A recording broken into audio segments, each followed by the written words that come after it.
Hello everyone, welcome to the first in a series of 3 short videos about writing the DBQ. These are very important videos, and in the first one I'm going to walk you through the very important process of annotating and planning out the DBQ.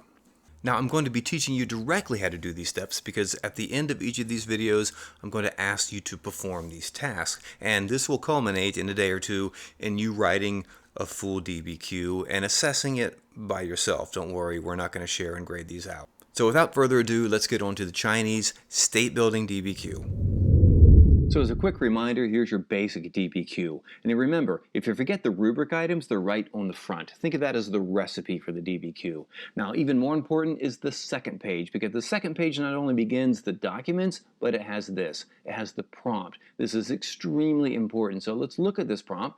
It says, evaluate the extent to which Qing empire building transformed elites in China between 1600 and 1900. Now this is going to own you for the time that you're dealing with this essay. Think of it as like marching band or musical theater at school. It owns your soul for the amount of time you're involved with it. So what we want to first do is turn this into a question. So this is pretty easy. The question we're going to have for this is simply, how did Qing empire building change elites in China? You hold that question in your mind as we go through these documents and find evidence within the documents that answers that question. Now, here are the other 2 documents in this DBQ, and I only show you this because I want to remind you that one of the documents is going to be a non-text-based document. So here we have a data set.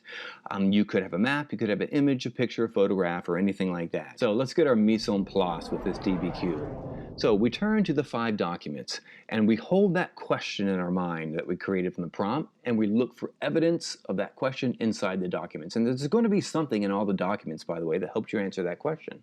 So as you're going through the documents, you carefully and closely read them by holding that question in your mind, and you annotate them. Now, you may have printed the DBQ, you may have to just take notes on a piece of paper. Either way is fine, but we're looking for keywords and phrases that give us specific evidence about how elites changed in China.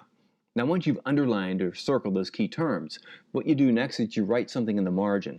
Now, it's my opinion that you shouldn't summarize the document in the margin, because what you've done by underlining and circling is really enough for that. What this annotation should be is a specific link back to that question. How does this document answer the question, how did Qing empire building change elites in China? Now, we'll go into more detail in a second about these annotations, but basically, once you get them done, you go through the documents. Now, you look at the annotations, and you'll begin to see that you can cluster some of the documents together because they give a common answer, or they work well together. They should pop out at you as you read these. So once you've seen documents that you could potentially put together in single paragraphs, you kind of mentally pull them aside in your mind, and you tell how those documents give a common answer to the question, how did Qing empire building change elites in China? So for these 2 documents, you might find that the Qing government increased the number of Manchus in the bureaucracy, increased them over and above the number of Han Chinese.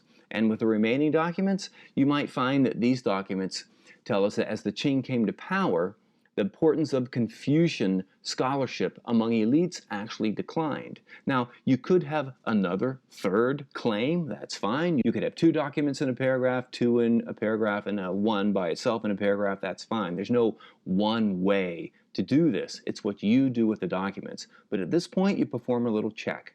You go back to that question that we made out of the prompt, and you see if these 2 historical claims give a historically specific answer to that question. So let's check it out. Our question is, how did Qing empire building change elites in China? All right, let's look at the first claim. This one says that as Qing came to power, the importance of Confucian scholarships among elites declined. The second one says the Qing government increased the number of Manchus in the bureaucracy. So yes, there's another change in elites. Now on the test, you're not going to actually cut the documents apart and move them around like this. So what you're doing on the test would actually look more like this. You'll make a T-chart, or maybe 3 columns. You'll write those claims at the top. You simply list the number of documents that support each of these claims. Now when you reach this point, you've got your mise en place. That's because, just like with cooking, you're now prepared to start working. Your prep work is done, and you've already got your entire essay planned out.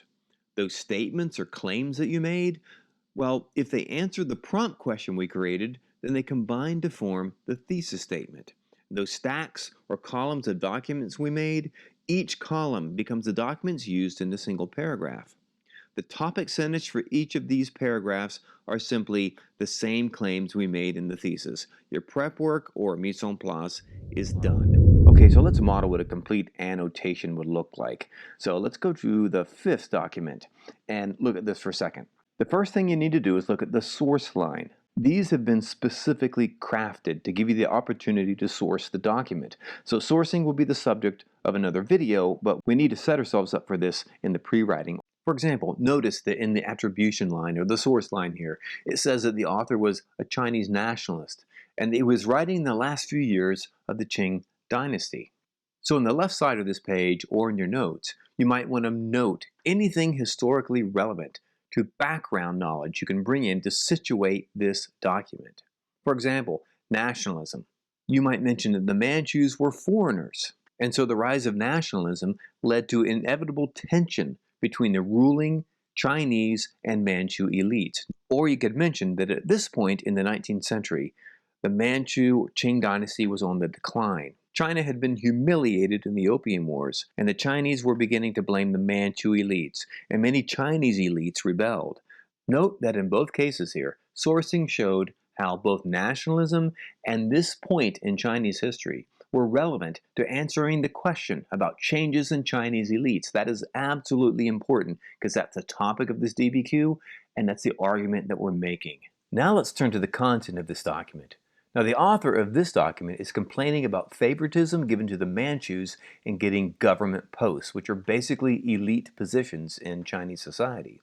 So we'll underline the relevant content and make an annotation on the right side that connects this content back to our question. So the idea is to write relevant annotations that keep you from having to constantly go back and reread all the documents. You'll never get through the DBQ if you have to do that. So with this type of pre-writing and organization before you even start to write the essay, your writing of the DBQ will be much more efficient. You'll know what you're doing when you get into it, it will have better organization, and it'll prevent you from having to write your DBQ like this. Sometimes I'll start a sentence, and I don't even know where it's going. I just hope I find it along the way. And who wants that?